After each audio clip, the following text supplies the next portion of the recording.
Hello बच्चों, कैसे हो आप सब लोग। उम्मीद है आप सभी बच्चे बहुत बढ़िया होंगे और एकदम मजे में होंगे।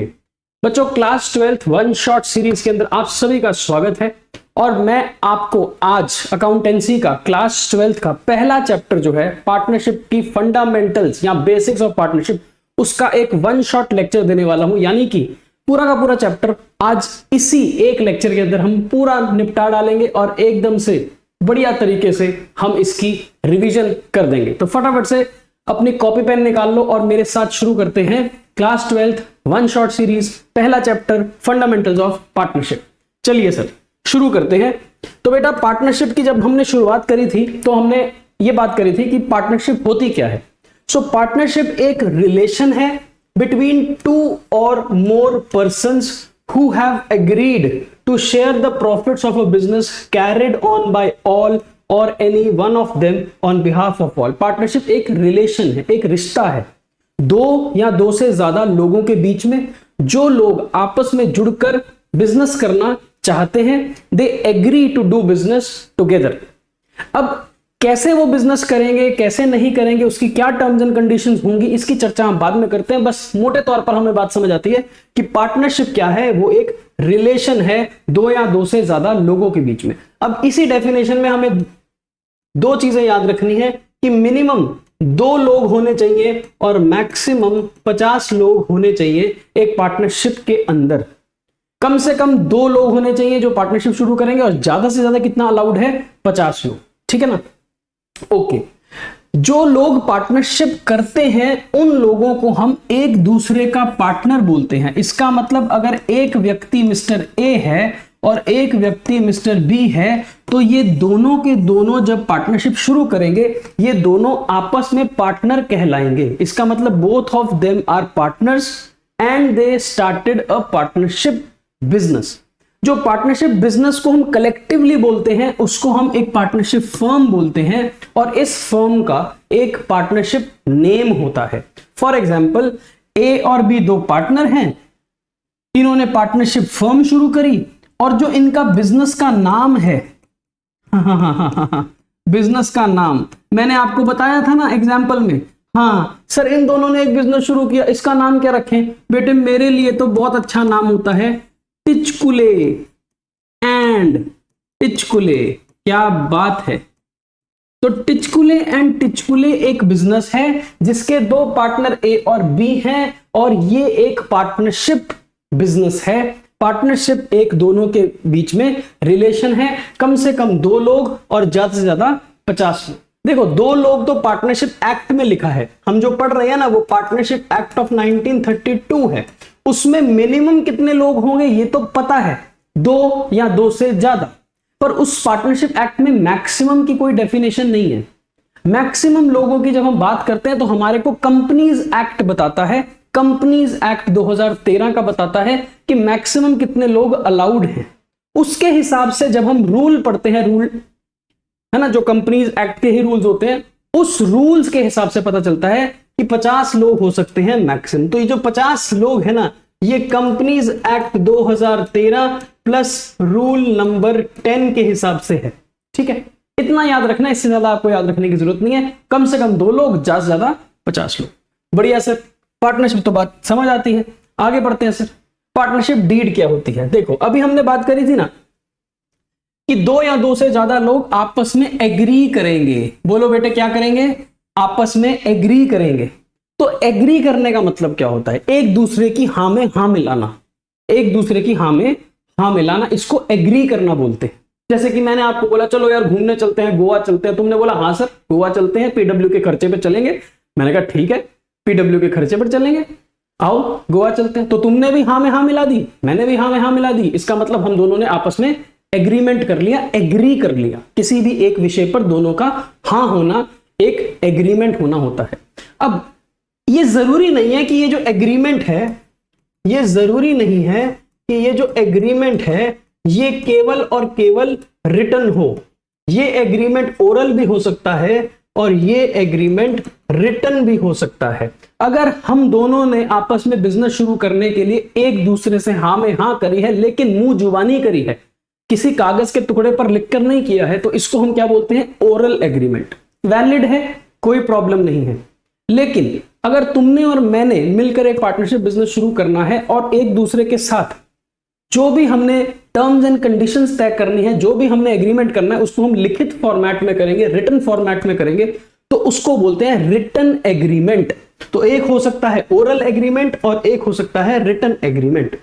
ना इन दोनों में से अच्छा कौन सा है? इन दोनों में से अच्छा है written agreement, because written agreement आपकी सारी टर्म्स एंड कंडीशंस को एक ही कागज के ऊपर लिख देता है और बाद में फ्यूचर में पार्टनर्स के बीच में झगड़ा होना और उसका निवारण करना इजी हो जाता है ना। हाँ सर, झगड़ा होना इजी नहीं हो जाता, झगड़े का समाधान निकालना इजी हो जाता है, बिकॉज जब आपके पास एक रिटन एग्रीमेंट होता है तो उस रिटन एग्रीमेंट के हिसाब से कौन सी बात को किस तरह से तय किया गया था, ये सारी बातें लिखी होती हैं।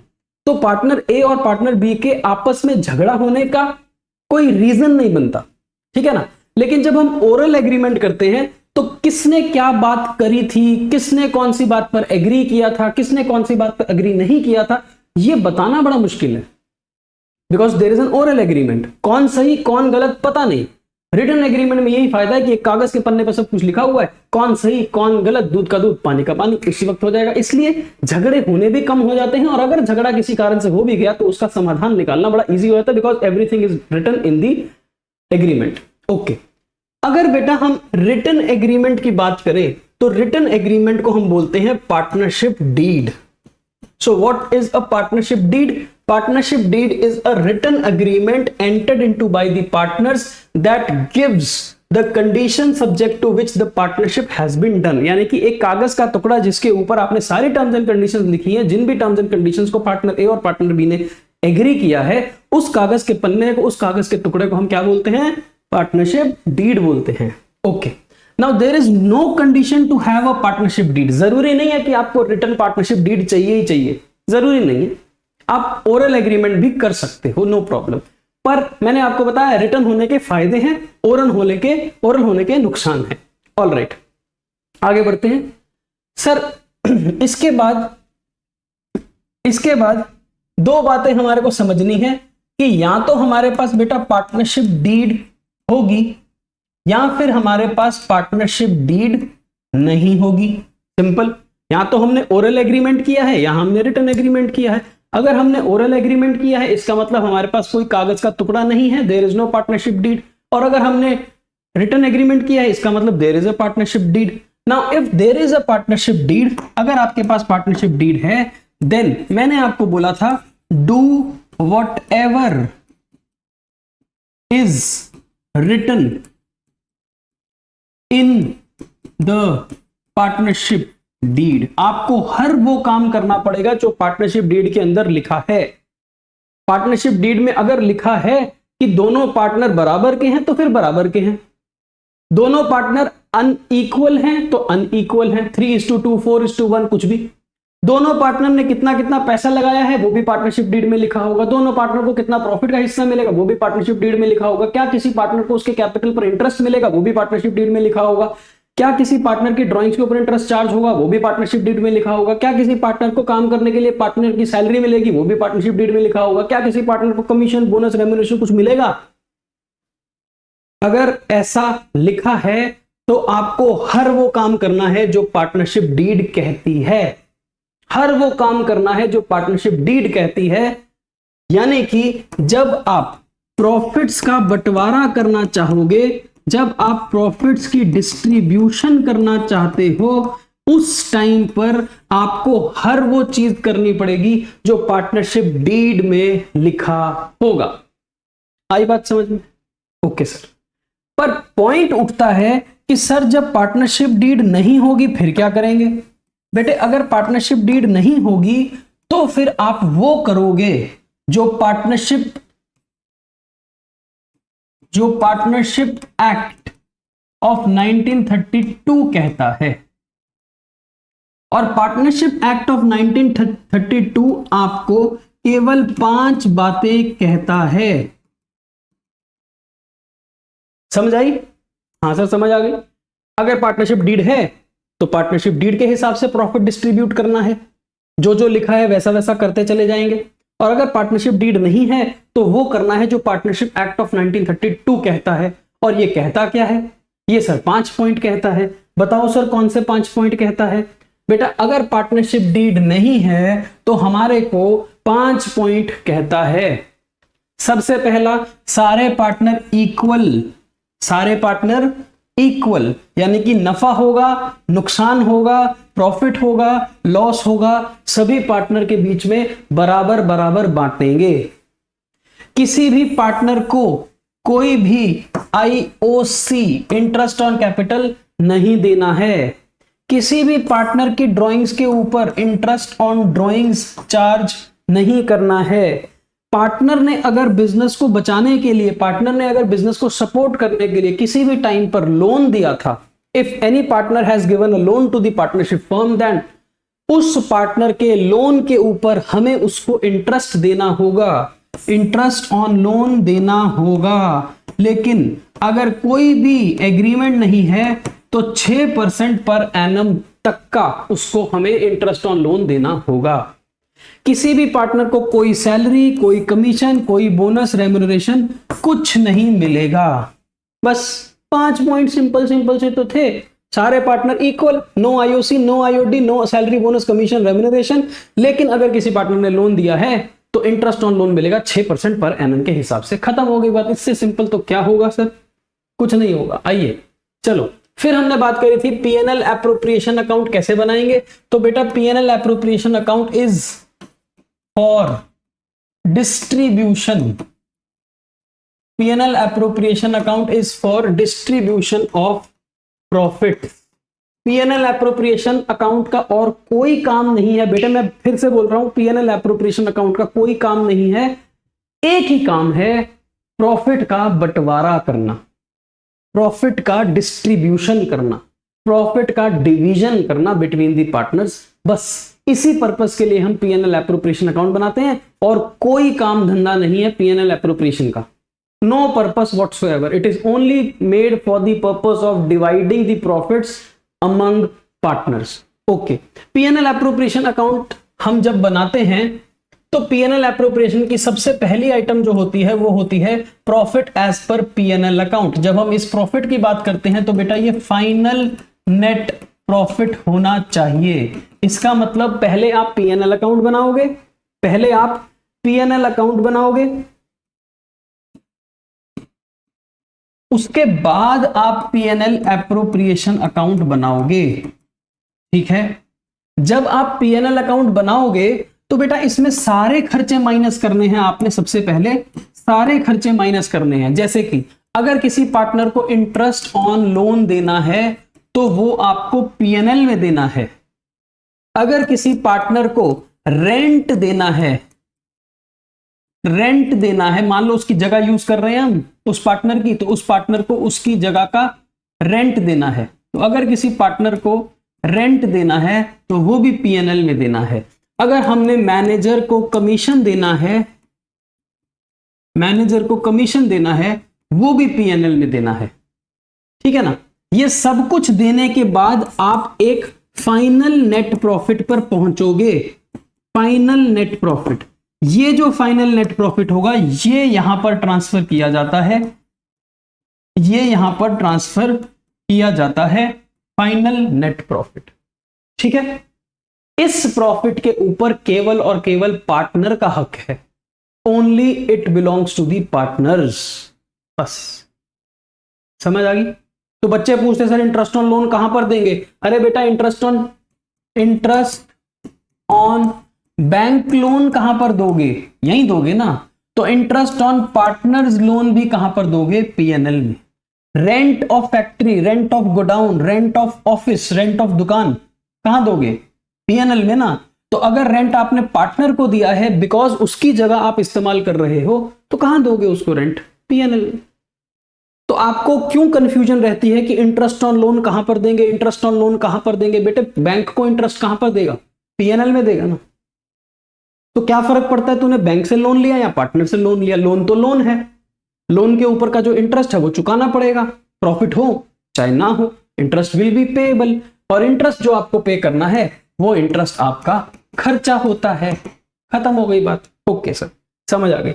अब पीएनएल अप्रोप्रिएशन की पहली आइटम तो आपको समझ आ गई कि it is the profit as per PNL account and that profit is a final net profit, ठीक है। सेकेंड आइटम आती है कि अगर आपने किसी पार्टनर से इंटरेस्ट ऑन ड्राइंग्स वसूल करना है तो आप कितना ए पार्टनर से लोगे इंटरेस्ट ऑन ड्राइंग, कितना बी पार्टनर से लोगे इंटरेस्ट ऑन ड्राइंग, वो यहां पर आएगा। यहां पर कोई तीसरी आइटम नहीं आती है, केवल दो ही आइटम आती है, एक profit as per PNL account, एक इंटरेस्ट ऑन ड्राइंग, फिर इसका टोटल। अब इस प्रॉफिट का बंटवारा जब हमने करना है तो सबसे पहले हम इंटरेस्ट ऑन कैपिटल देंगे, कितना ए को मिलेगा कितना बी को मिलेगा। फिर अगर किसी पार्टनर को सैलरी देनी है तो कितनी ए को देनी है कितनी बी को देनी है। अगर किसी पार्टनर को कोई कमीशन बोनस रेम्युनरेशन देनी है तो कितनी ए को कितनी बी को। अगर कुछ प्रॉफिट हमने रिजर्व में ट्रांसफर करना है, यानी कि कुछ प्रॉफिट ऐसा है जो हमने बांटना नहीं है, उसको हमने बचाकर रखना है, रिजर्व में ट्रांसफर करना है, तो वो प्रॉफिट ट्रांसफर टू रिजर्व है। और लास्ट में जो प्रॉफिट बच जाता है, पॉइंट नंबर 7, लास्ट में जो प्रॉफिट बच जाता है उसको हम क्या बोलते हैं, उसको बोलते हैं डिविजिबल प्रॉफिट। और ये जो डिविजिबल प्रॉफिट होता है इसको हम प्रॉफिट शेयरिंग रेशो में बांटते हैं। अगर प्रॉफिट शेयरिंग रेशो आपको नहीं पता होगी तो वो इक्वल है, और अगर आपको पार्टनर की प्रॉफिट शेयरिंग रेशो पता है तो फिर तो पता ही है फिर क्या दिक्कत है। So this is how you make a PNL appropriation account. बढ़िया सर, सर मजा आ रहा है। ओके, अब बेटा छोटी छोटी बातें हैं, जैसे कि इंटरेस्ट ऑन ड्राइंग कैसे कैलकुलेट करते हैं, interest on salary, interest on partners capital कैसे कैलकुलेट करते हैं, सैलरी कैसे कैलकुलेट करते हैं, कमीशन बोनस कैसे कैलकुलेट करते हैं, तो उसकी थोड़ी थोड़ी सी चर्चा कर लेते हैं फटाफट से। सबसे पहले आता है इंटरेस्ट ऑन पार्टनर्स कैपिटल। बेटे इंटरेस्ट, ये कौन सा इंटरेस्ट है, ये सिंपल इंटरेस्ट है। अच्छा सर, बेटे सिंपल इंटरेस्ट होने का मतलब क्या है, इसका formula P into R into T, R के नीचे 100 टी के नीचे 12, ठीक है ना, ये इसका फॉर्मूला बनता है। बस P की जगह पर हम क्या लिख देंगे, कैपिटल। P की जगह पर हम क्या लिख देंगे, कैपिटल। तो किस पार्टनर ने कितना कैपिटल इन्वेस्ट किया है, कितने पीरियड के लिए इन्वेस्ट किया है, उस पीरियड के हिसाब से हम उसको इंटरेस्ट देंगे। फॉर एग्जाम्पल ये पूरा हमारा साल है, 1 अप्रैल 2024 को ये साल शुरू हुआ था, 31 मार्च 2025 को ये साल समाप्त हुआ है। पार्टनर ए ने इन्वेस्ट कितने किए थे पैसे, सर पार्टनर ए ने 1 लाख रुपए इन्वेस्ट किए थे। फिर बीच में और पैसे इन्वेस्ट किए, मान लो बीच में 1 अगस्त 2024 को 50,000 रुपए इन्वेस्ट किए, 50,000, ठीक है ना। 1 अगस्त को उसने कितने पैसे इन्वेस्ट कर दिए, 50,000। फिर उसने क्या किया, 1 दिसंबर 2024 को उसने पैसे 20,000 विड्रॉ कर लिए। तो शुरुआत में ए ने 1 लाख रुपए लगाए, उसके बाद धीरे धीरे थोड़े दिनों के बाद उसने और पैसे लगाए, और फिर उसने अपने पैसे थोड़े से विड्रॉ कर लिए, और फिर साल खत्म हो गया। अगर क्वेश्चन आपको यह बोल रहा है कि इंटरेस्ट का रेट ऑफ इंटरेस्ट 6%, 6 नहीं 9% पर एनम है, और आपको इंटरेस्ट ऑन कैपिटल कैलकुलेट करना है, तो इसको कैलकुलेट करने के लिए मैंने आपको बहुत सिंपल सी बात बताई थी। सबसे पहले आप चेक करो कि ये 1 लाख रुपए कितनी देर तक ठीक चला। तो ये बेटा 1 लाख रुपए अप्रैल, मई, जून, जुलाई, अप्रैल, मई, जून, जुलाई, अप्रैल, मई, जून, जुलाई, अगस्त में तो चेंज हो जाएगा ना, तो इसका मतलब है 4 महीने ठीक चला, 4 महीने। तो 1 लाख के ऊपर 4 महीने का 9% इंटरेस्ट दे दो, प्लस जैसे ही 1 लाख के ऊपर 50,000 रुपए 1 अगस्त को ऐड हो गए, तो अब उसके कैपिटल का बैलेंस इंक्रीज हो गया। अब कैपिटल का बैलेंस हो गया 1,50,000 रुपए। अब आगे चलो, अब अगस्त, सितंबर, अक्टूबर, नवंबर, क्योंकि दिसंबर में तो फिर चेंज हो जाएगा, तो अगस्त, सितंबर, अक्टूबर, नवंबर, 4 महीने का इंटरेस्ट मिलेगा उसको 1,50,000 के ऊपर 9%, प्लस अब उसने 20,000 रुपए विड्रॉ कर लिए, 1,50,000 में से 20,000 विड्रॉ कर लिए, तो बेटा कितना बचा, 1,30,000। अब ये 1,30,000 के ऊपर इंटरेस्ट कितने पीरियड का दोगे, दिसंबर, जैन, फेब, मार्च। तो अब इस 1,30,000 के ऊपर आप इंटरेस्ट दोगे 4 महीने का, इस सारे को कैलकुलेट करोगे तो आपके पास इंटरेस्ट ऑन कैपिटल आ जाएगा। सर एक बार इंटरेस्ट कैलकुलेट कर दो ना प्लीज। कर देता हूं। 1,00,000 ये आ जाएगा बेटा 3,000, ठीक है। ये आ जाएगा 4,500 और ये आ जाएगा 3,900। इन सबको ऐड अप करोगे तो टोटल इंटरेस्ट आ जाएगा 11,400। ये है interest on capital to partner A. ये आपने इंटरेस्ट देना है, ठीक है। तो टाइम के हिसाब से जितना जितना पैसा यूज हुआ है उतना उतना इंटरेस्ट उसको आप देते चले जाओगे, ठीक है। ऑलराइट, डन हो गया। चलिए आगे बढ़ते हैं इंटरेस्ट ऑन पार्टनर्स ड्राइंग्स के ऊपर। Interest on partners drawings, 4 cases थे इंटरेस्ट ऑन पार्टनर्स ड्राइंग के। चारों केसेस समझते हैं। सबसे पहले अगर किस पार्टनर ने कितना पैसा विड्रॉ किया है ये तो पता है आपको, लेकिन आपको डेट ऑफ ड्राइंग्स नहीं पता है, तो आप एक एवरेज पीरियड ऑफ 6 मंथ्स के लिए इंटरेस्ट चार्ज करते हो। यानी कि अगर आपको क्वेश्चन ये बोल दे कि मिस्टर ए ने 50,000 रुपए विड्रॉ किए हैं पूरे साल भर में, पर ये नहीं पता आपको कि कौन कौन सी डेट पर विड्रॉ किया है, तो आप उस 50,000 के ऊपर रेट ऑफ इंटरेस्ट 6 महीनों का लगाओगे, 6 महीनों का लगाओगे, 6 महीनों का लगाओगे। ओके, फिर बात उठती है कि अगर आपको उसने डेट वाइज ड्राइंग्स दे रखी हैं कि उसने 1 जनवरी को इतने पैसे विड्रॉ किए, 5 फरवरी को इतने पैसे विड्रॉ किए, 10 अक्टूबर को इतने पैसे विड्रॉ किए, 1 दिसंबर को इतने पैसे विड्रॉ किए, डेट वाइज अगर आपको ड्राइंग्स की वैल्यू पता है तो आप, जैसे हमने अभी डे वाइज कैलकुलेशन करी है इंटरेस्ट ऑन कैपिटल की, वैसे ही आप डे वाइज कैलकुलेशन करोगे इंटरेस्ट ऑन ड्राइंग्स की, ठीक है। इसको सिंपल मेथड कहते हैं। और अगर सिंपल मेथड से आपने थोड़ा सा इसको हाइब्रिड मॉडल में लेके जाना है, हाइब्रिड वर्जन में लेके जाना है, 2.0 वर्जन में लेके जाना है, तो इसी मेथड को हम प्रोडक्ट मेथड कहते हैं। ओके सर, एक कैलकुलेशन देना, ठीक है। देखो, अगर मुझे सिंपल मेथड आपको सिखाना है तो सिंपल मेथड बड़ा सिंपल है, सिंपल मेथड बड़ा सिंपल है। क्या बात है। चलिए, 1 फरवरी को 2,000 रुपए विड्रॉ किए हैं, 1 फेब को 2,000 विड्रॉ किए हैं, साल खत्म होता है 31 दिसंबर को। तो 1 फरवरी से लेकर 31 दिसंबर तक, 1 फरवरी से लेकर 31 दिसंबर तक ये पैसा कितनी देर के लिए बिजनेस से आउट हो गया, ये पैसा कितनी देर के लिए बिजनेस से विड्रॉ हो गया। सर 1 फरवरी से लेकर अगर हम दिसंबर तक काउंट करेंगे तो 11 महीने बनते हैं, तो इसका मतलब 2,000 के ऊपर आपने 11 महीने का इंटरेस्ट चार्ज करना है। अगर इंटरेस्ट रेट 15% है तो कैसे लगेगा, 2,000 15% 11 महीने, ठीक है ना।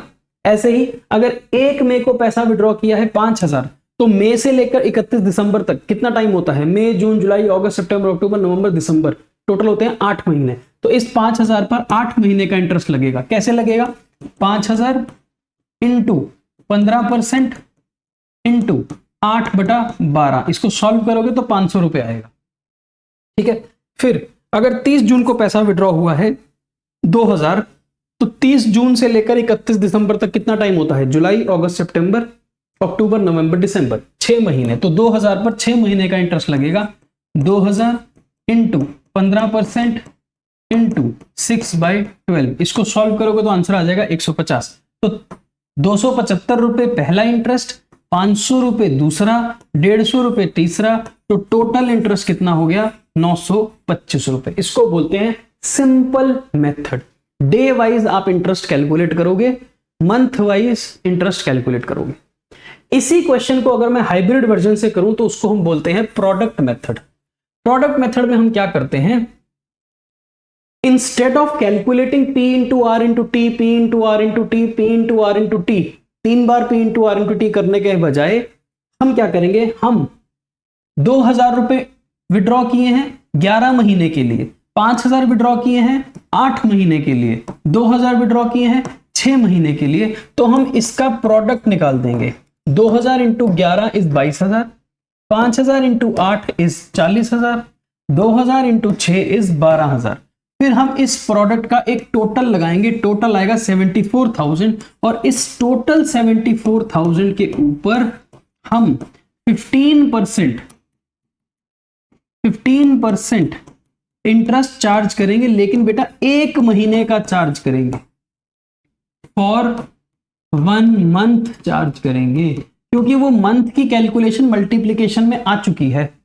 इसको सॉल्व करोगे ना, सेम आंसर आएगा जो आंसर आया था 925 रुपए।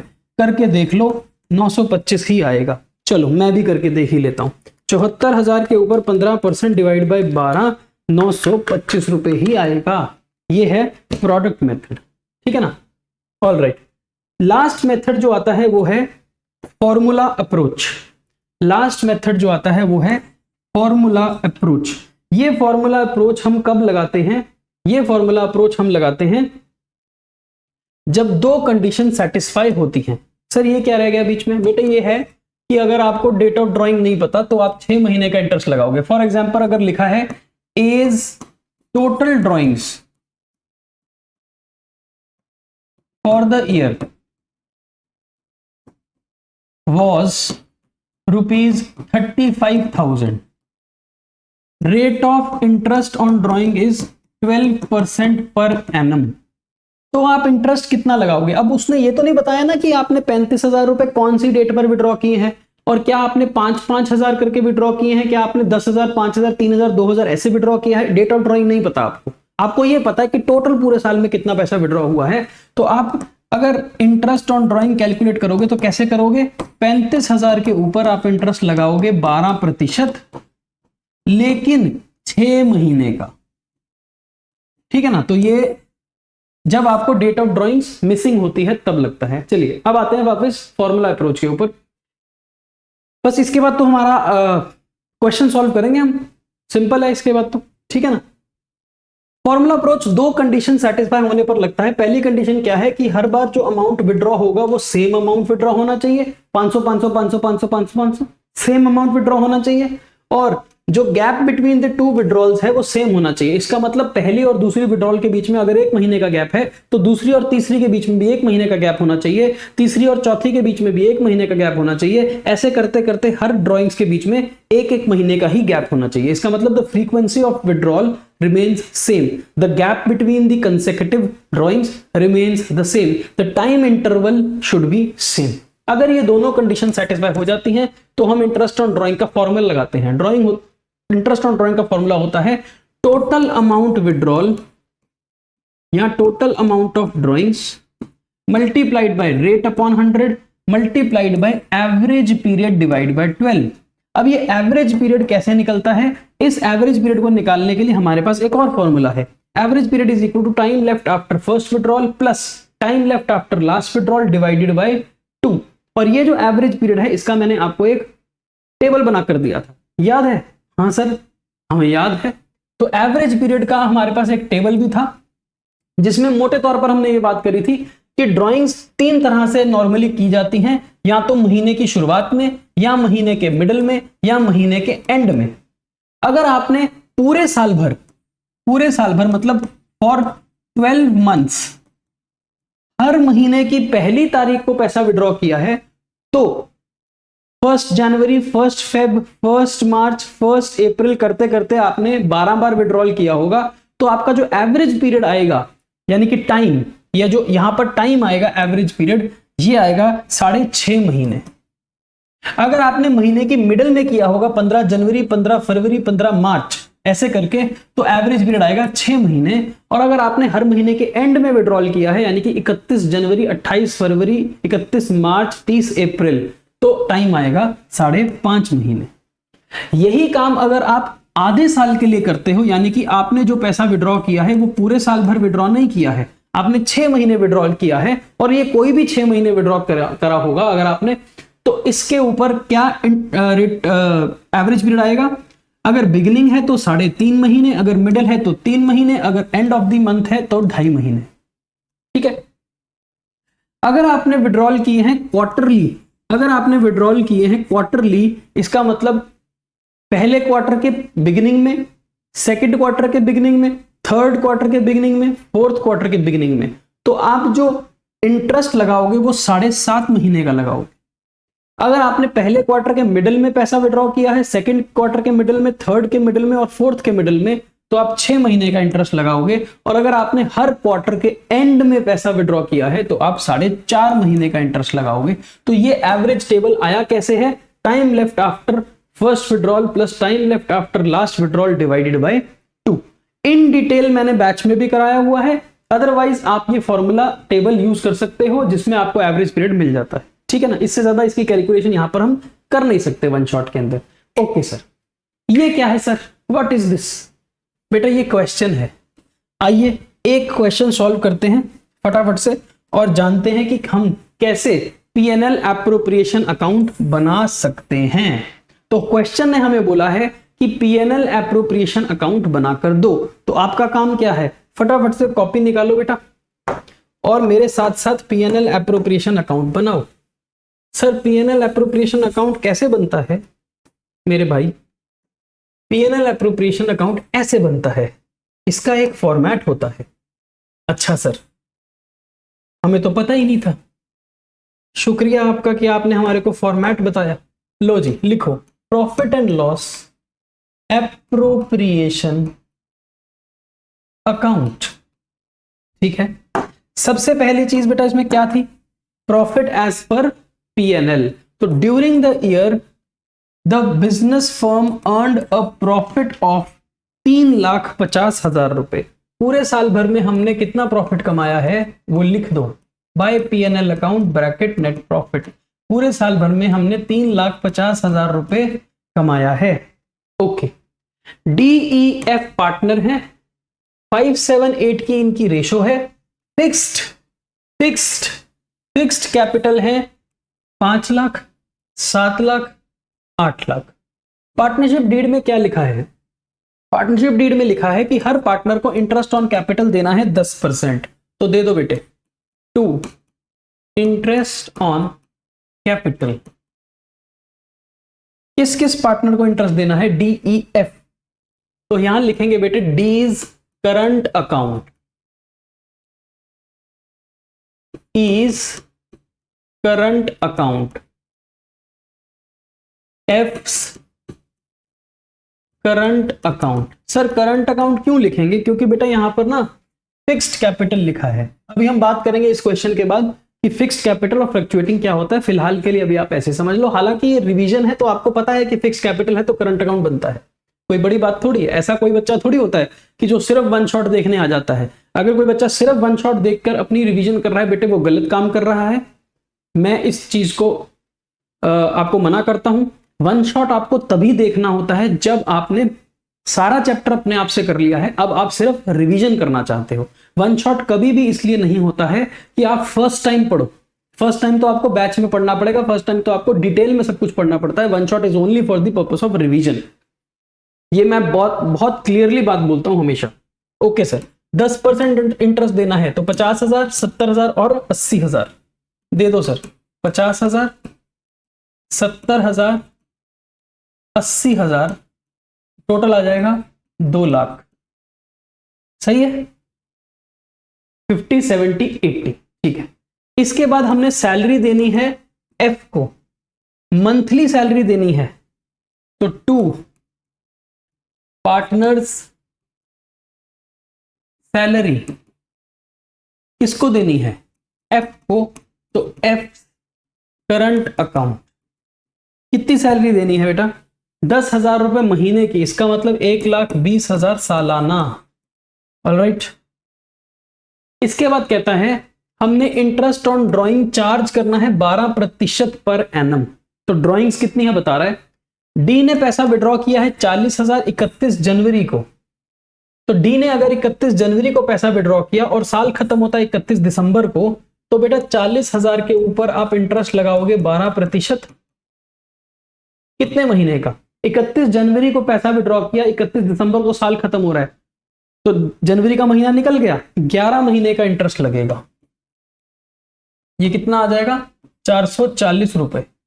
ओके, 440 रुपए।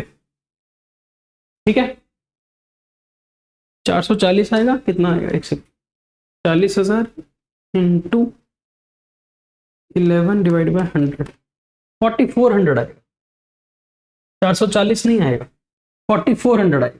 ठीक है, तो यहां पर लिखेंगे बाय इंटरेस्ट ऑन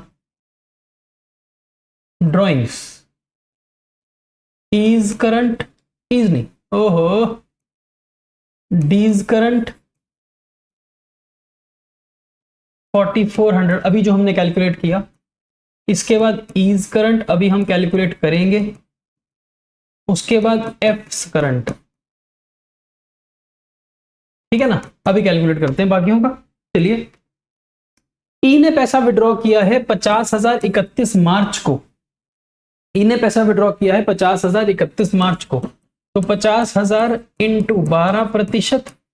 अगर उसने 31 मार्च को पैसा विड्रॉ किया, इसका मतलब बाकी कितना टाइम बचा, अप्रैल ऑनवर्ड्स 9 महीने बचे, ये आ जाएगा 4500। ओके, एफ ने पैसा विड्रॉ किया है 30,000 31 दिसंबर को, तो एफ का कोई इंटरेस्ट नहीं बनेगा क्योंकि 31 दिसंबर लास्ट डेट है, उस दिन पैसा विड्रॉ करोगे तो 0 टाइम पीरियड के लिए पैसा विड्रॉ हो रहा है, इसका मतलब इस पे इंटरेस्ट नहीं आएगा। ऑल राइट, तो इसका इंटरेस्ट नहीं है, तो ये हो गया 8900।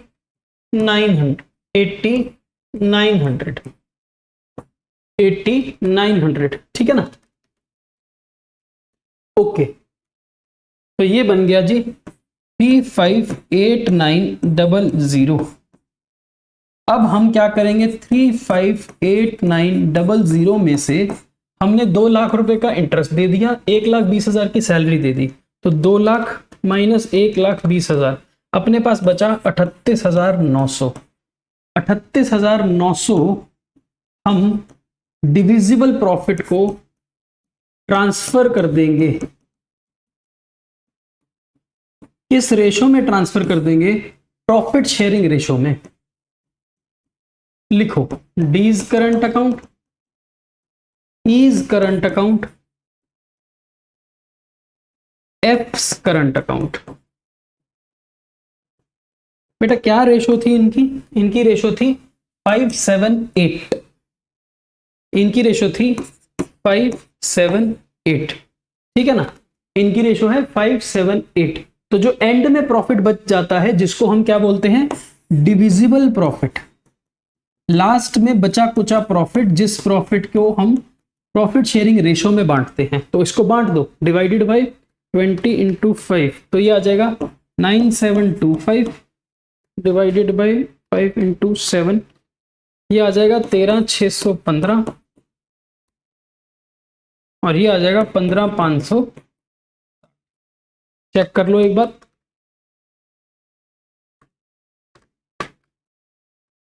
38,900। ठीक है ना, तो आंसर आ गया हमारा 38,900 हमारा टोटल प्रॉफिट बचा एंड में, ये वाला 9725, 13,615 और 15,560। तो इस तरह से आपको क्या बनाना है, P&L एप्रोप्रिएशन अकाउंट।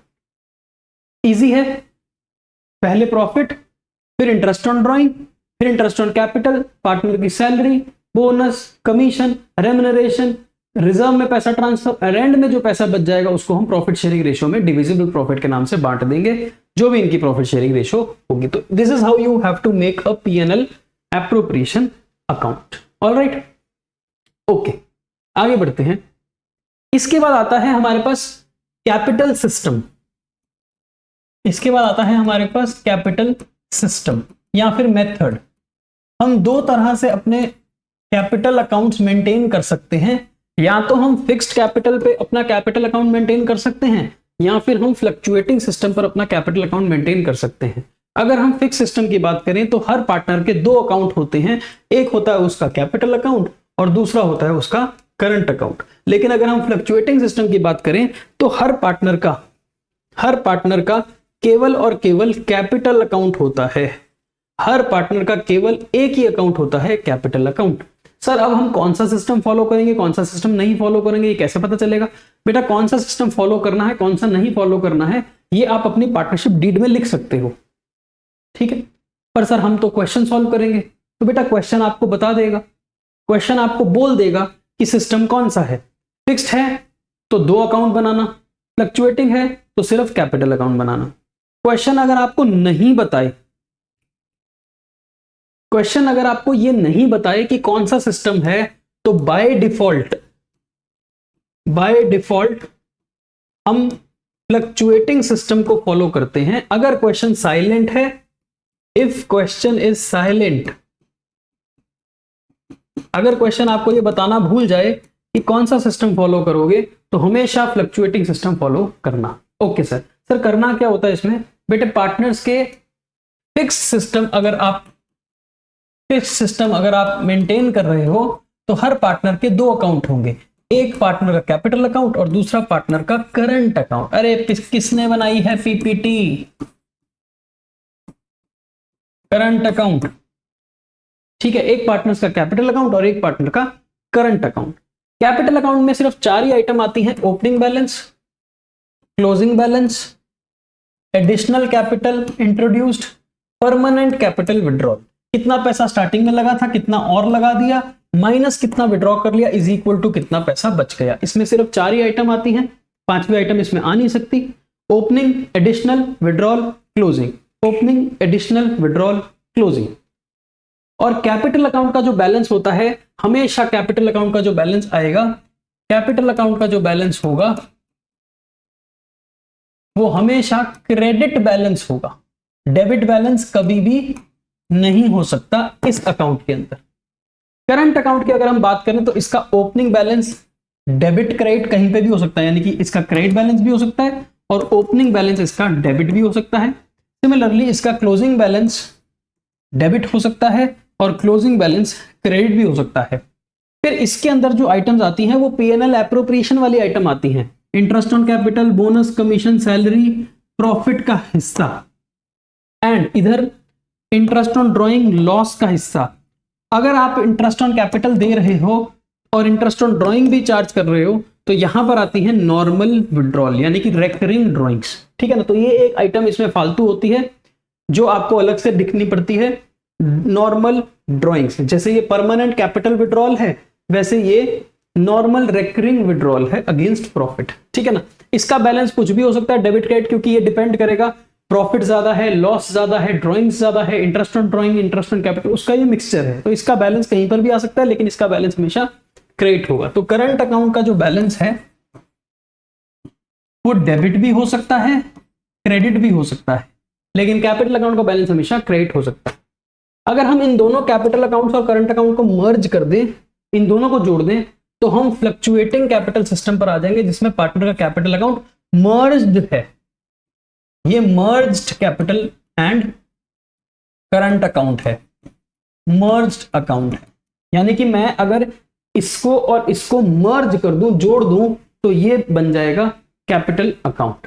तो इसका ओपनिंग बैलेंस अब कहीं पर भी आ सकता है, क्रेडिट भी हो सकता है, डेबिट भी हो सकता है। क्लोजिंग बैलेंस इसका डेबिट भी हो सकता है, क्रेडिट भी हो सकता है। इसके बाद कितना पैसा इसने और इंट्रोड्यूस किया, कितना पैसा इसने विड्रॉ कर लिया, कितना इसको इंटरेस्ट ऑन कैपिटल दिया, कमीशन, बोनस, सैलरी और प्रॉफिट का हिस्सा दिया, कितना इसको लॉस, इंटरेस्ट ऑन ड्रॉइंग्स, और एक आइटम अलग से आती है नॉर्मल ड्रॉइंग्स। तो दोनों अकाउंट मैंने मर्ज कर दिए, तो ये वाला अकाउंट बन जाएगा पार्टनर्स का capital account under the fluctuating capital system, ठीक है। सिस्टम कौन सा फॉलो करना है क्वेश्चन बताएगा, नहीं बताएगा तो फ्लक्चुएटिंग। सिस्टम के अंदर कैपिटल, फिक्स सिस्टम के अंदर कैपिटल और करंट अलग बनते हैं, फ्लक्चुएटिंग के अंदर दोनों मर्ज होके बनते हैं। ऑल राइट सर, आगे बढ़ो और हमारे को एक क्वेश्चन कराओ जिसमें आप हमारे को कैपिटल अकाउंट बनाना सिखाओगे। चलिए एक क्वेश्चन है हमारे पास, पढ़ लेते हैं फटाफट से। एस के पार्टनर्स हैं, 2:1 की रेशो है। 1 अप्रैल को उनके कैपिटल के बैलेंस कितने हैं, 50,000 और 40,000। आपसे मांगा क्या है, पीएनएल एप्रोप्रिएशन अकाउंट बनाओ और पार्टनर के कैपिटल अकाउंट बनाओ। बेटे क्वेश्चन ने मांगा क्या है, पीएनएल और पार्टनर के कैपिटल। करंट तो नहीं मांगे ना। जब करंट अकाउंट नहीं मांगे, इसका मतलब ये कौन सा सिस्टम है, ये सर फिक्स्ड सिस्टम नहीं है, फ्लक्चुएटिंग सिस्टम है, क्योंकि इसने सिर्फ हमसे कैपिटल अकाउंट मांगे हैं। कैपिटल, एक बच्चा कंफ्यूज हो गया था, वो कहता सर फिक्स सिस्टम है, नहीं, कैपिटल ओनली। अगर करंट होता तो फिक्स सिस्टम होता। तो ये कौन सा सिस्टम है, फ्लक्चुएटिंग। आ गई ना बात समझ में। चलिए फ्लक्चुएट। ओके, तो हमें क्या क्या बनाना होगा? एक हमें बनाना होगा पीएनएल एप्रोप्रिएशन अकाउंट, मैंने यहां पर पीएनएल एप्रोप्रिएशन अकाउंट बना दिया बेटा। एक हमें बनाना होगा कैपिटल अकाउंट। वाह जी वाह, क्या बात है सर। एस एंड के लिखो, एस के, एस के। कैपिटल में बैलेंस दे रखे हैं बाय बैलेंस ब्रॉट डाउन। कितना बैलेंस दे रखा है बेटा? देखो जरा, 50,000 40,000 लिखो, 50 एंड 40। फिर कहता है इंटरेस्ट देना है 5% इंटरेस्ट लोन्स के ऊपर चार्ज करना है। 30,000 का लोन है, इंटरेस्ट ऑन पार्टनर ड्राइंग है, फलाना ढिमकाना। ओके, अभी हमें एक पॉइंट दिया है, पॉइंट नंबर बी। उसने बोला है interest on loan given by के फॉर द होल ईयर देना है and the amount of loan is 30,000। बेटे इंटरेस्ट ऑन पार्टनर लोन देना है, इंटरेस्ट ऑन पार्टनर्स लोन देना है, पूरे साल का इंटरेस्ट देना है। कितने लोन के ऊपर? 30,000 के ऊपर। तो बताओ कितना बनेगा? सर 30,000 का लोन है, पूरे साल का इंटरेस्ट है, इंटरेस्ट कितना होता है? 6%। तो 1800 हमने इंटरेस्ट देना है। ओके, ये जो हम इंटरेस्ट देते हैं पार्टनर के लोन के ऊपर, इंटरेस्ट ऑन लोन, ये हम पीएनएल अकाउंट में लिखते हैं। इसका मतलब जो हमारा प्रॉफिट दिया हुआ है 70,260, वो प्रॉफिट गलत है। इसका मतलब जो हमारा प्रॉफिट दिया हुआ है वो प्रॉफिट गलत है, क्योंकि हमारे को तो फाइनल नेट प्रॉफिट चाहिए ना। और फाइनल नेट प्रॉफिट कैसे निकलेगा? 70,260 रुपए हमारा प्रॉफिट है, इसमें से 1800 हमको इंटरेस्ट देना है। इसका मतलब हमारा जो final net profit as per PNL account है वो कितना है? 70,260 माइनस 1800, 68,460। ये हमारा फाइनल नेट प्रॉफिट है। अब इसका बंटवारा करना है। सबसे पहले हमने देना है इंटरेस्ट ऑन कैपिटल। किसको देना है? S capital account, K's capital account. बोलो बेटे कितना देना है? इंटरेस्ट ऑन कैपिटल देना है 5%। तो 50,000 का 5 और 40,000 का 5%, 2500 और 2,000। ठीक है। उसके बाद क्वेश्चन कहता है interest on partner drawing charge करना है 6%। ड्राइंग्स कितनी है? 10,000 और 8,000। टोटल ड्राइंग्स दिया है उसने 10,000 और 8,000। उसने हमारे को ये नहीं बताया कि ये ड्राइंग्स कौन सी डेट पर है। तो हम कितने महीने का इंटरेस्ट लगाएंगे? 6 मंथ्स का। इसका मतलब आधा इंटरेस्ट लगेगा, 300 और 240 bye interest on drawings. S capital 300, के कैपिटल 240। बेटे कैलकुलेट किया आपने? नहीं सर हमने नहीं किया। 10,000 के ऊपर 6%, 6 महीने का 300। 8,000 के ऊपर 6%, 6 महीने का 240। ओके, लास्ट में कहता है 10% of the divisible profit will be transfer to reserve. कुछ पैसा हमें रिजर्व में भी ट्रांसफर करना है। अच्छा, कर देते हैं। पहले ये बताओ कितना है? 540। टोटल कितना हो गया? 68,460 प्लस 540, 69,000।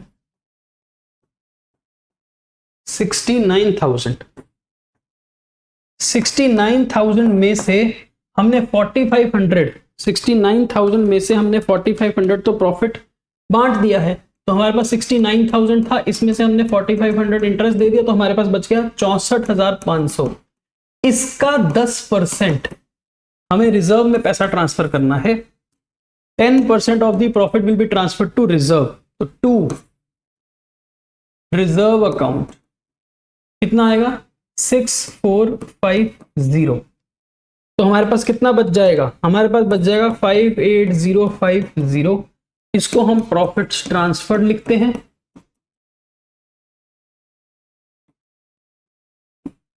एस कैपिटल, के कैपिटल। बेटे रेशियो क्या है इनके बीच में? 2:1। तो 58,050 को 2:1 में डिवाइड कर दो, 19350 38,700। तो ये है आपका पीएनएल एप्रोप्रिएशन अकाउंट। अब पीएनएल एप्रोप्रिएशन अकाउंट को देख देख कर आप बना सकते हो अपना capital account by interest on capital.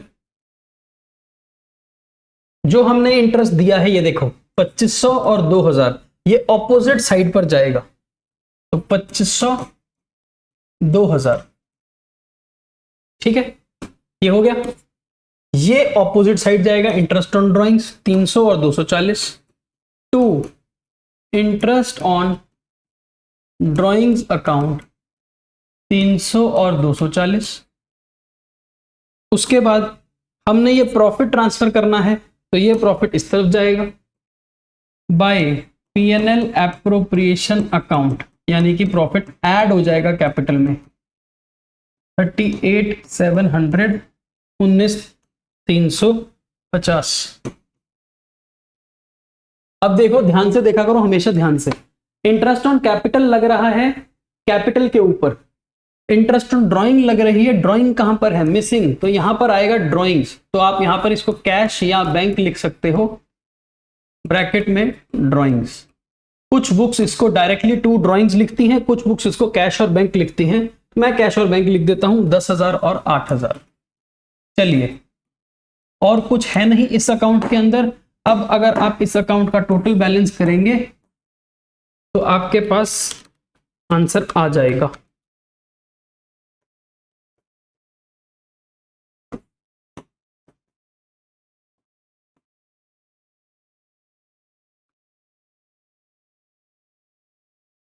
$61,350। देखो क्या बैलेंस आता है, टू बैलेंस सीडी, ये बैलेंसिंग फिगर है, ठीक है ना। 91,200 माइनस 10,300 80,900, ये हमारा आंसर है।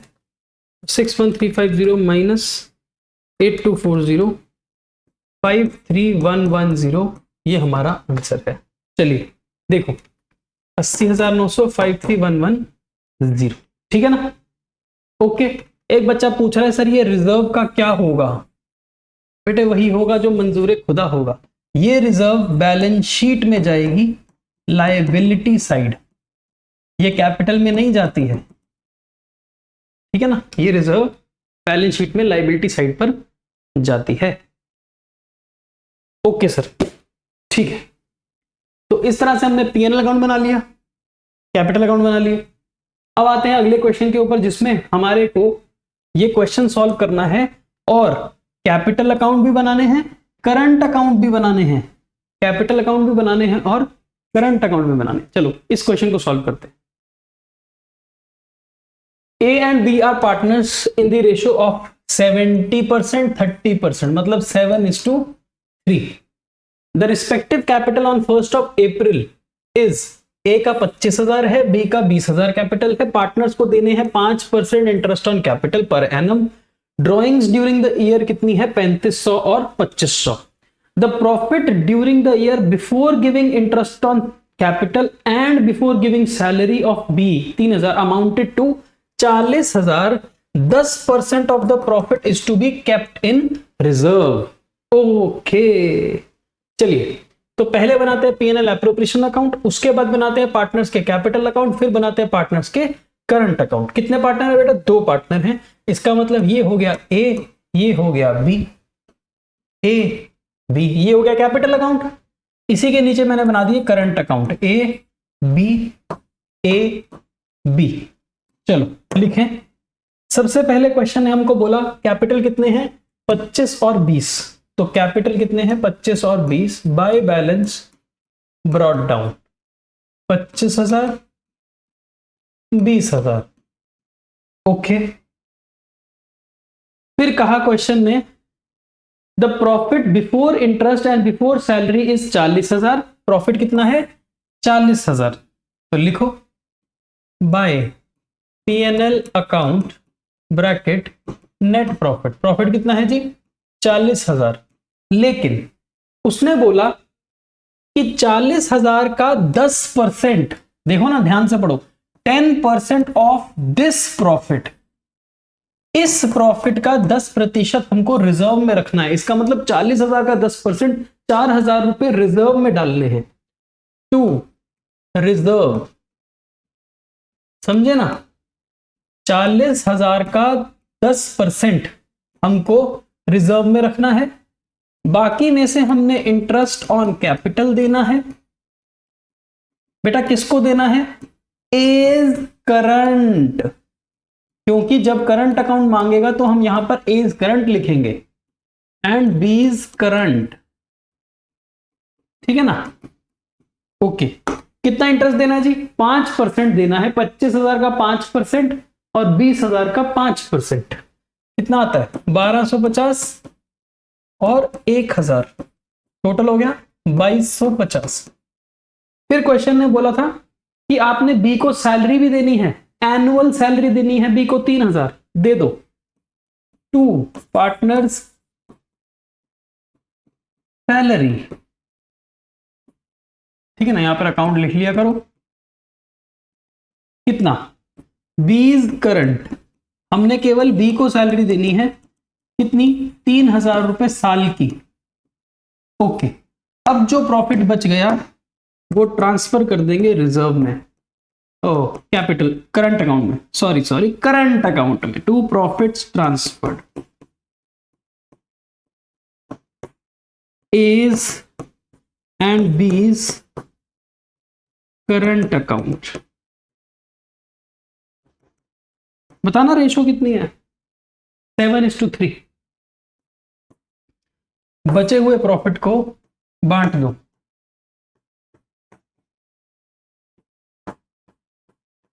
देखो जरा कितना आता है। 40,000 माइनस 4,000, 2250 और 3,000, हमारे पास बचेगा 30750। इसको हमने बांटना है 70-30 में, 21525 एंड 9225, ठीक है। ओके, अब क्वेश्चन ने हमसे पूछा था करंट अकाउंट बना दो, कैपिटल अकाउंट बना दो, तो हमने पीएनएल एप्रोप्रिएशन बांट दिया। अब हम करंट और कैपिटल अकाउंट अगर बनाएंगे तो बेटा कैपिटल में तो कुछ होना नहीं है, इसको तो बैलेंस कर दो।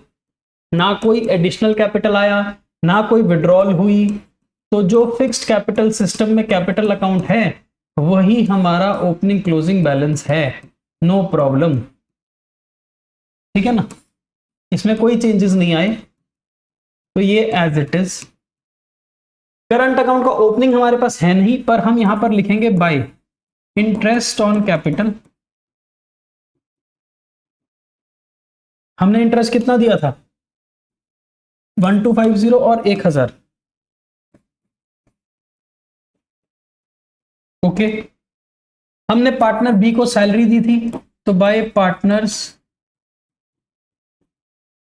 सैलरी, पार्टनर बी को दी थी बेटा 3,000, ये देखो पार्टनर बी की सैलरी 3,000। अब हमने लास्ट में ये प्रॉफिट दिए हैं, ये प्रॉफिट बांट दो by PNL appropriation account bracket profits 9225 and 21525।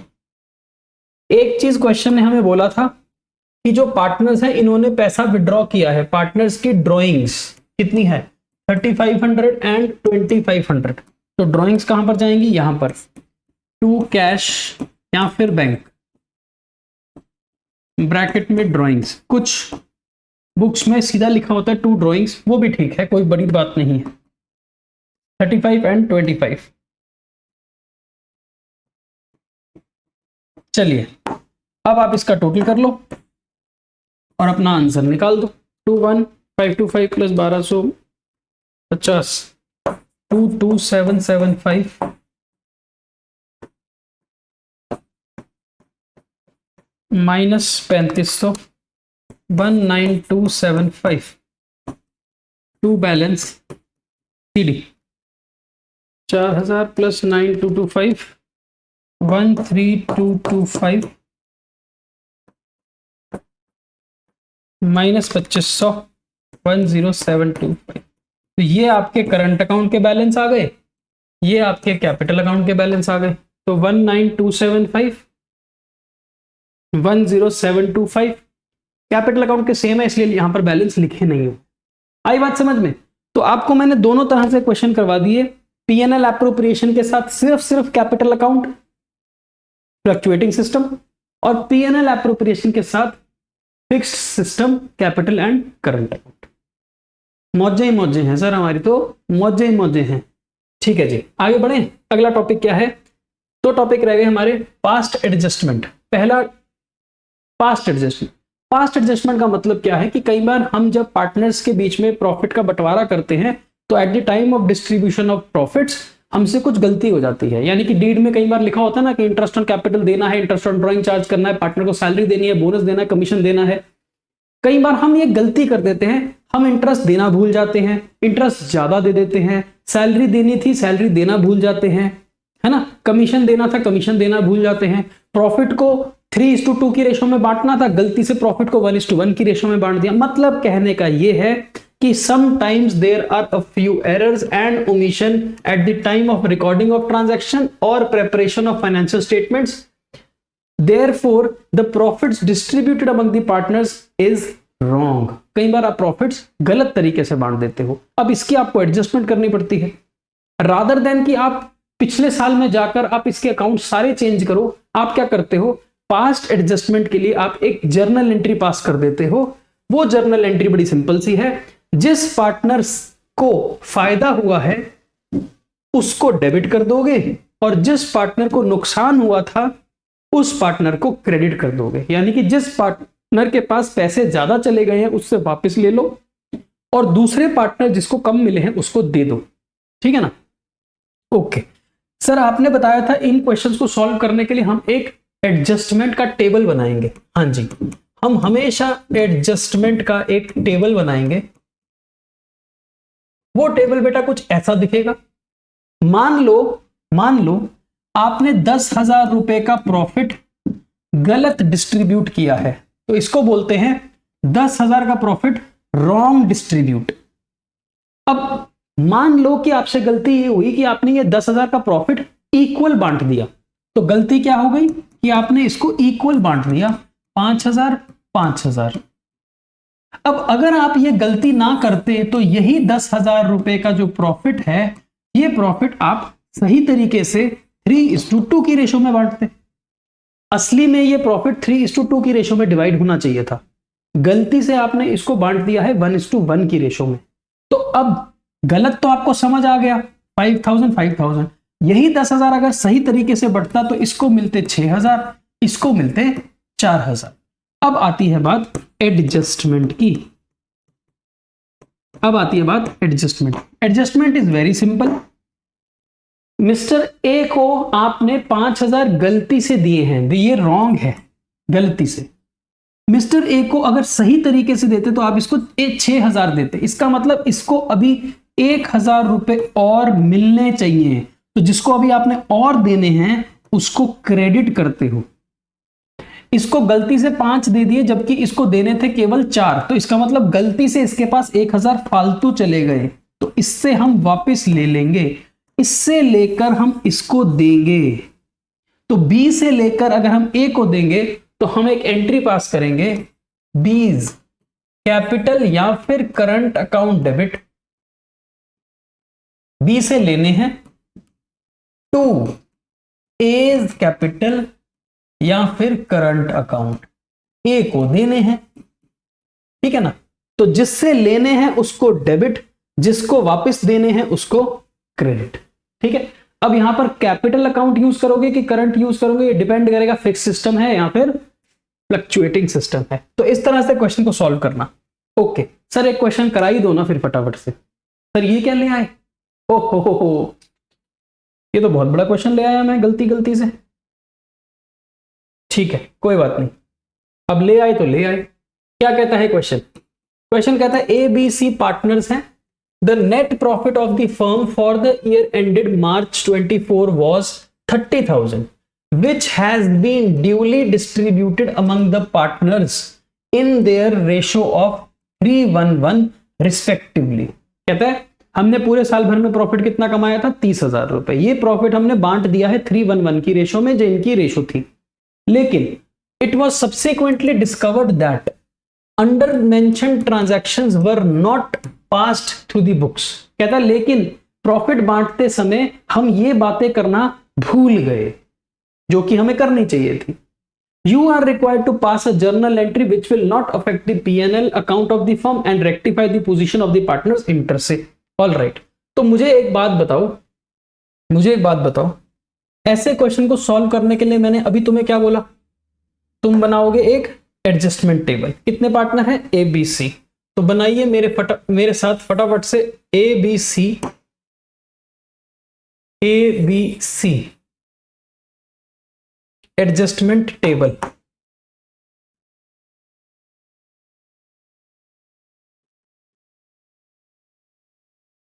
A B C total.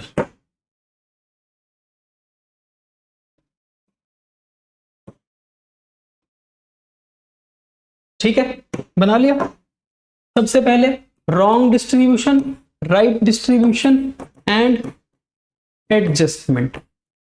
अब आपको पता चल गया ना, आपको ये पता चल गया कि प्रॉफिट कितने थे? 30,000। और ये जो प्रॉफिट 30,000 थे, ये गलती से हमने 3:1 की रेशो में डायरेक्टली बांट दिए, जबकि हमारे को ये सब कुछ करना चाहिए था। तो रॉन्ग डिस्ट्रीब्यूशन तो है तुम्हारे पास कि तुमने क्या किया है, 30,000 रुपए के प्रॉफिट को 3:1 में बांट दिया है। 30,000 के प्रॉफिट को डिस्ट्रीब्यूट कर दिया तुमने 3:1 की रेशो में। तो 30,000 को 3:1 में डिवाइड करोगे कितना आएगा? 5 6 18, 6 और 6। ये आपसे गलती हो गई, अब अगर ये गलती ना होती तो यही 30,000 रुपए आप कैसे बांटते? अगर आपसे ये गलती ना होती तो ये बांटते आप एज पर पार्टनरशिप डीड। और अगर आपसे गलती ना होती तो आप क्या करते? आप इंटरेस्ट ऑन कैपिटल भी देते, इंटरेस्ट ऑन ड्रॉइंग चार्ज करते, पार्टनर को सैलरी देते, पार्टनर को कमीशन देते कि नहीं देते? हाँ सर, देते। तो सही डिस्ट्रीब्यूशन के लिए हम बेटा क्या बनाया करते हैं? मैंने आपको बोला था सही डिस्ट्रीब्यूशन के लिए हम क्या बनाते हैं? P&L appropriation account. तो एक काम करो, for the purpose of calculating the correct distribution P&L appropriation account फटाफट से बनाकर देख लो। By P&L account net profit. आपके पास 30,000 का प्रॉफिट है, इसमें से सबसे पहले आपको इंटरेस्ट ऑन कैपिटल देना था ए बी सी को। देना था कि नहीं देना था? हाँ सर, देना था। 6% इंटरेस्ट ऑन कैपिटल देना था। 50 40 30, 6%, 50 का 6% 3,000, 40 का 6% 2,400 और 30 का 6% 1,800। सबसे पहले मुझे इंटरेस्ट ऑन कैपिटल देना था 50,000, 40,000, 30,000 का 6%। ठीक है ना? ओके। उसके बाद मुझे इंटरेस्ट ऑन ड्राइंग चार्ज करनी थी 350, 250, 150। उसके बाद मुझे इंटरेस्ट ऑन ड्राइंग चार्ज करनी थी 350, 250 और 150। उसके बाद मुझे पार्टनर को सैलरी देनी थी 5 और 75 टू पार्टनर्स सैलरी। कितनी कितनी इंटरेस्ट तो सैलरी देनी थी? 5 और 75। और लास्ट में हमने कमीशन भी देना था ए को 3,000।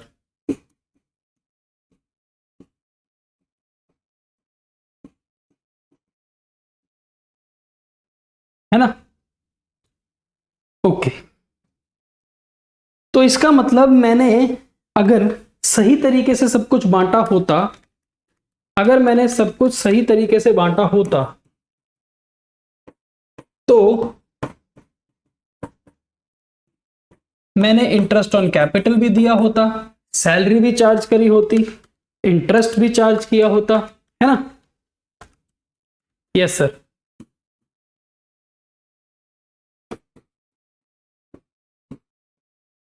अब देखो 30,750 माइनस 7,200 माइनस 12,500 माइनस 3,000, 8050। इसका मतलब ये मैंने प्रॉफिट बांटे होते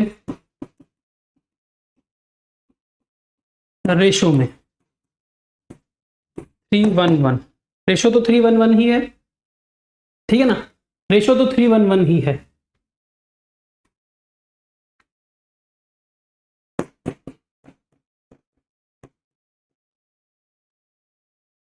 चलिए, तो अगर मैंने बेटा जी सब कुछ सही किया होता, अगर मैंने सब कुछ सही किया होता तो मैंने ये पीएनएल एप्रोप्रिएशन बनाया होता। और पीएनएल एप्रोप्रिएशन में हमने क्या किया होता, प्रॉफिट 30,000, फिर हमने आईओडी चार्ज किया होता, फिर मैंने आईओसी दिया होता, फिर मैंने सैलरी कमीशन दिया होता और एंड में हमने प्रॉफिट बांटे होते। इसका मतलब इस तरह से बंटवारा होना था। तो बताओ ए को क्या मिलता, बी को क्या मिलता, सी को क्या मिलता। सर ए को मिलते 3,000 इंटरेस्ट, प्लस ए को मिलती सैलरी 5,000, ए को मिलता कमीशन 3,000 और ए को मिलता प्रॉफिट 4830, माइनस ए से ले लेते हम इंटरेस्ट ऑन ड्राइंग 350, तो ए को मिलता इतना 3,000 प्लस 5,000 प्लस 3,000 प्लस 4830 माइनस 350, तो ए को मिलते 15,480। अब बात करो बी की। सर बी को मिलते 2,400 रुपए का इंटरेस्ट, बी को मिलते 7,500 रुपए की सैलरी, बी को मिलता 1,610 रुपए का प्रॉफिट और बी से आईओडी चार्ज कर लेते 250। बी को बेटा क्या मिलता, 2,400 plus 7,500 plus 1,610 minus 250, 11,260। Similarly C की बात करो, सी को मिलता 1,800 रुपए का इंटरेस्ट, सी को कोई सैलरी कमीशन नहीं मिलता, सी को मिलता 1,610 रुपए का प्रॉफिट और सी से हम 150 रुपए चार्ज कर लेते इंटरेस्ट ऑन ड्राइंग, तो सी के पास आते 1,800 प्लस 1,610 माइनस 150, सी के पास आते 3,260। तो ये है करेक्ट डिस्ट्रीब्यूशन, ये है करेक्ट डिस्ट्रीब्यूशन। आई बात समझ में। तो करेक्ट डिस्ट्रीब्यूशन निकालने के लिए हम पीएनएल एप्रोप्रिएशन अकाउंट बनाकर कर सकते हैं, ये एक वर्किंग नोट है, ठीक है। तो 15,480 मिलने चाहिए थे ए को, 15,480 मिलने चाहिए थे ए को, 11,260 मिलने चाहिए थे बी को और 3,260 मिलने चाहिए थे सी को। Adjustment, very simple adjustment. ये रॉन्ग है, ये राइट है। हमने इसको गलती से 18,000 दे दिए जबकि 15,480 देने थे, तो 2,520 इससे वापस लेने पड़ेंगे डेबिट। हमने इसको अभी 6,000 दिए हैं जबकि इसको 11,260 देने थे, इसका मतलब अभी हमने इसको कम दिए हैं 5,260, तो इसको क्रेडिट कर दो। हमने इसको गलती से 6,000 दे दिए जबकि इसको बनते कितने थे 3,260, तो इसके पास ज्यादा चले गए हैं 2,740, तो इससे वापस ले लो। तो इससे लेकर इसको दे दो, इससे लेकर इसको दे दो, एंट्री तुम्हारी पास हो जाएगी, एंट्री तुम्हारी पास हो जाएगी, ठीक है ना। तो एंट्री क्या बनेगी, ए से लेना है, एज कैपिटल डेबिट, कितना लेना है ए से 2,520, सी से वापस लेना है 2,740, 2 हमने बी को देना है, बी को दे दो 5,260। तो ये है आपकी एडजस्टमेंट एंट्री। ए से ले लो 2,520, सी से ले लो 2,740, बी को दे दो 5,260। क्या हमारा आंसर सही है? यस, 2,520, 2,740, बी को दे दो 5,260। हो गई बल्ले बल्ले। चलिए इस तरह से हम करते हैं अपना एडजस्टमेंट टेबल। रॉन्ग डिस्ट्रीब्यूशन जो गलत हुआ, राइट डिस्ट्रीब्यूशन जो होना चाहिए था। राइट डिस्ट्रीब्यूशन के लिए हमने बना लिया पीएनएल एप्रोप्रिएशन, उससे पता चल गया कि इस 30,000 में से ए को मिलेंगे 15,480, बी को मिलेंगे 11,260 और सी को मिलेंगे 3,260। ये राइट डिस्ट्रीब्यूशन हमने यहां पर लिख दी। रॉन्ग और राइट का जो डिफरेंस है वो हमारी एडजस्टमेंट है। जिसके पास ज्यादा है उससे वापस ले लो और जिसके पास कम गए हैं उसको दे दो। तो ए और सी से लेकर बी को दे दो, कहानी हो जाएगी खत्म। ऑलराइट, चलिए अब क्या है हमारे पास, अब बेटा हमारे पास है last topic, guarantee given to a partner. कई बार क्या होता है, हम किसी पार्टनर को अपने बिजनेस में ऐड कर लेते हैं ऑन अ कंडीशन दैट कि तेरे को कुछ ना कुछ तो मिनिमम प्रॉफिट देंगे ही देंगे। तो guarantee given to a partner is कि मान लो ए और बी दो पार्टनर हैं, हमने सी को अपने बिजनेस में ऐड करना है, लेकिन सी ने एक कंडीशन लगा दी। सी कहता मैं तुम्हारा पार्टनर तभी बनूंगा जब तुम मुझे गारंटी दोगे। तुम मुझे क्या गारंटी दोगे? तुम मुझे गारंटी दोगे कि मुझे मिनिमम प्रॉफिट हर साल मिलेंगे ही मिलेंगे, जो मर्जी हो जाए। तो ए और बी ने सी को बोला कि ठीक है हम तुझे पार्टनर बना लेते हैं on a condition that you will get a minimum of 10,000 रुपए एज प्रॉफिट। तो ये है प्रॉफिट की गारंटी। क्या है? प्रॉफिट की गारंटी। अब कम से कम हम सी को 10,000 रुपए तो प्रॉफिट देंगे ही देंगे, जहां मर्जी से ला कर दें, लेकिन सी की जेब में हम 10,000 रुपए डालेंगे ही डालेंगे। ठीक है ना?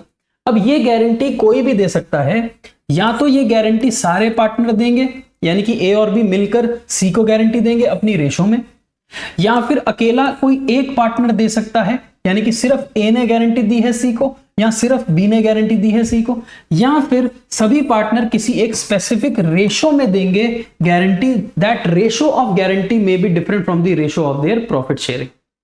ठीक है ना? तो गारंटी कोई भी दे सकता है। अब ऐसी सिचुएशन में हम क्या करते हैं, ऐसी सिचुएशन बेटा आप नॉर्मल काम करोगे। आप नॉर्मल पीएनएल एप्रोप्रिएशन अकाउंट बनाओ, लास्ट में चेक करना, लास्ट पॉइंट चेक करना गारंटी का, लास्ट पॉइंट में गारंटी को चेक करना। अगर तो सी को उसके 10,000 रुपए की गारंटीड अमाउंट मिल गया, बहुत अच्छी बात है। लेकिन अगर उसको गारंटीड अमाउंट नहीं मिल रहा है, उसमें डेफिशिएंसी है, तो उस डेफिशिएंसी को वो व्यक्ति पूरा करेगा जिस व्यक्ति ने गारंटी दी थी। ठीक है ना? ऑल राइट, तो बेटा इसको एक क्वेश्चन से सॉल्व करके देखते हैं, तब आपको समझ आ जाएगा। लो जी, एक क्वेश्चन है हमारे पास। बी सी डी पार्टनर्स हैं, कैपिटल अकाउंट उनके दे रखे हैं 6 लाख, 4 लाख, 6 लाख, 5 लाख, 4 लाख 1 अप्रैल को। इन्होंने प्रॉफिट शेयर करने हैं 4:3 की रेशो में। Partners are entitled to interest on capital, salary to C and D. ठीक है ना? D share of profit excluding interest but including salary is guaranteed at a minimum of 1,10,000। Any deficiency shall be met by B. The profit for the year amounted to 4,24,000। Prepare PNL appropriation account. ठीक है, मैंने क्या बोला तुमको? मैंने बोला कि तुम नॉर्मल सा काम करोगे, तुम नॉर्मल एक पीएनएल एप्रोप्रिएशन अकाउंट बनाओगे। ठीक है ना? तो तुम एक नॉर्मल पीएनएल एप्रोप्रिएशन अकाउंट बनाओ, PNL appropriation account by PNL account bracket net profit. कितना प्रॉफिट हुआ है हमारे को पूरे साल भर में? 4,24,000। इस प्रॉफिट में से तुमने क्या क्या देना है? सबसे पहले तुमने बोला है पार्टनर को इंटरेस्ट ऑन कैपिटल देना है 8% पर एनम, तो दे दो इंटरेस्ट ऑन कैपिटल पार्टनर्स को देना है। पार्टनर कौन है? पीसीडी। कितना कितना इंटरेस्ट देना है? 8% देना है, तो 8 6 48, 5 लाख का 8 40,000 और 4 लाख का 8 32,000। इसका मतलब 1,20,000 रुपए तुमने इंटरेस्ट ऑन कैपिटल देना है।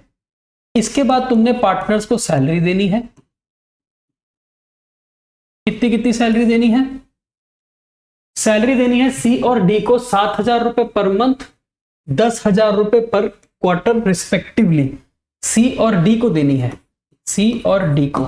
सी को कितनी देनी है? 7,000 रुपए एक महीने की, तो 7 × 12 कितना होता है? 84।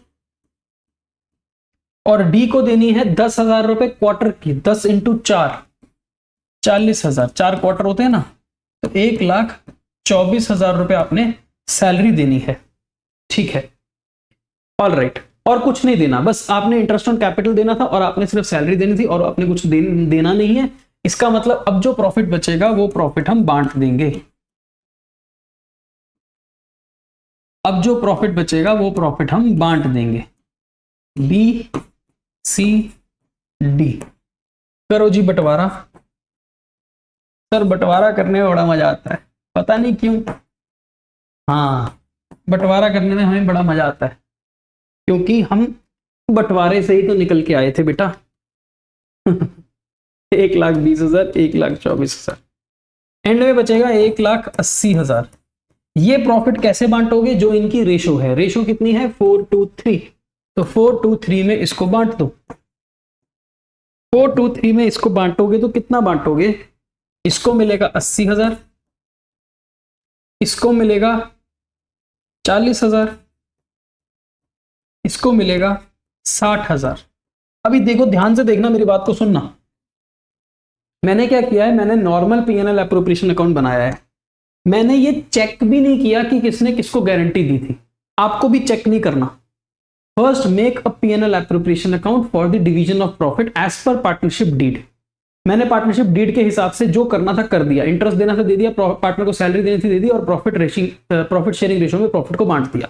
अब चेक करो लास्ट में गारंटी किसने किसको दी थी। लास्ट में चेक करो, D's share of profit excluding interest but including salary.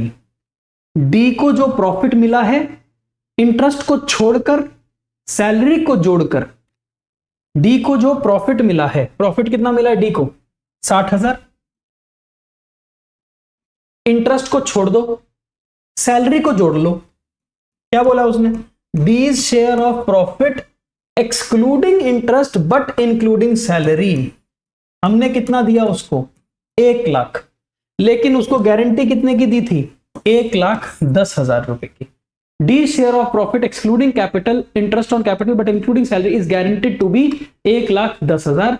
Any deficiency shall be met by B. तो हमने इसको दिया है 1 लाख, गारंटी दी थी 1,10,000 की मिनिमम प्रॉफिट की। तो कितनी डेफिशिएंसी आ गई? 10,000। ये डेफिशिएंसी कौन पूरी करेगा? बी। तो हम क्या लिखेंगे? हम बी में से माइनस कर देंगे 10,000 रुपए और बी को मिलेंगे केवल और केवल 70,000 रुपए। हम ऐड कर देंगे डी में ये 10,000 रुपए, यानी कि बी से 10,000 रुपए निकाल कर डी के हिस्से में दे देंगे, क्योंकि डी को 1,10,000 की गारंटी बी ने करी थी। यहां लिखेंगे डेफिशिएंसी, यहां लिखेंगे गारंटी टू डी। खत्म, फिनिश। फिनिश। आई बात समझ में? तो पहले profit and loss appropriation normal बनाओ, लास्ट में चेक करो गारंटी किसको किसने दी थी। डी ने गारंटी ली थी बी से, तो बी ने बोला था डी को कि तेरे को कम से कम 1,10,000 रुपए मिलेंगे। मिल कितने रहे हैं उसको? 1,10,000 की शॉर्टेज है। वो शॉर्टेज हम बी से लेकर डी को पूरी करेंगे। तो बी के हिस्से में आएंगे 70,000, डी के हिस्से में आएंगे 70,000। सी को कोई प्रॉब्लम नहीं है, सी को मिलेंगे 40,000। आई बात समझ में? 70, 40, 70। ऑल राइट, खत्म, फिनिश। चलिए अब लास्ट एक पॉइंट रह जाता है हमारा जर्नल एंट्रीज का। जर्नल एंट्री मैंने आपको उस दिन भी बताई थी, फिर से बता देता हूं। जर्नल एंट्री करना बड़ा सिंपल सा काम है। जैसे कि जर्नल एंट्री में सबसे पहले आप प्रॉफिट ट्रांसफर करते हो पीएनएल टू पीएनएल एप्रोप्रिएशन। जैसे कि ये मेरा पहली एंट्री है ना, अगर मैं इस एंट्री की बात करूं, ये मेरी पहली एंट्री है, तो ये एंट्री क्या बनेगी मेरी? PNL account debit to PNL appropriation. PNL account debit to PNL appropriation 4,24,000। बेटा एंट्री करना तो कोई बहुत बड़ा चैलेंज नहीं है, तुमने पीएनएल एप्रोप्रिएशन अकाउंट बना रखा है, यहां से एंट्री उठा लो। पहली एंट्री क्या बनेगी? PNL to PNL appropriation. Okay, इसके बाद तुमने इंटरेस्ट चार्ज किया और इंटरेस्ट ट्रांसफर करना है। इंटरेस्ट तुमने ड्राइंग पे तो चार्ज नहीं किया, अगर इंटरेस्ट ड्राइंग पर चार्ज करना होता तो तुम इंटरेस्ट ऑन ड्राइंग लेते, एंट्री बनती पार्टनर को debit to interest on drawing, अगर हम उनसे लेते, ठीक है ना। जैसे कि एक क्वेश्चन हमने किया था ये वाला, हमने ये इंटरेस्ट ऑन ड्राइंग लिया था, तो एंट्री क्या बनेगी? एंट्री बनेगी A account debit, B account debit, C account debit to interest on drawing, और फिर एक और एंट्री बनेगी इंटरेस्ट ऑन ड्रॉइंग को ट्रांसफर करने के लिए, वो एंट्री बनेगी interest on drawing account debit to PNL appropriation. ठीक है ना। तो एक एंट्री बनती है इंटरेस्ट चार्ज करने की, जब आप इंटरेस्ट चार्ज करते हो तो एंट्री बनेगी A debit, B debit, C debit to interest on drawings. अब ये ए करंट आएगा कि कैपिटल आएगा ये आपको पता है, फिक्स या फ्लक्चुएटिंग, जैसे कि 350, 250, 150, टोटल हो गया 750। ठीक है। अब ये इंटरेस्ट चार्ज तो कर लिया, ये इंटरेस्ट आप पीएनएल एप्रोप्रिएशन में ट्रांसफर करोगे। ट्रांसफर करने के लिए आप इंटरेस्ट ऑन ड्राइंग को डेबिट करोगे, interest on drawing account debit 750 to PNL appropriation 750। तो पहले चार्ज फिर ट्रांसफर, चार्ज करने की एंट्री, ट्रांसफर करने की एंट्री। ये जो दो काम किए हैं यही काम आप इंटरेस्ट ऑन कैपिटल और सैलरी के लिए करोगे। देखो अब जैसे इंटरेस्ट ऑन कैपिटल चार्ज करने की एंट्री और फिर इंटरेस्ट ऑन कैपिटल को ट्रांसफर करने की एंट्री।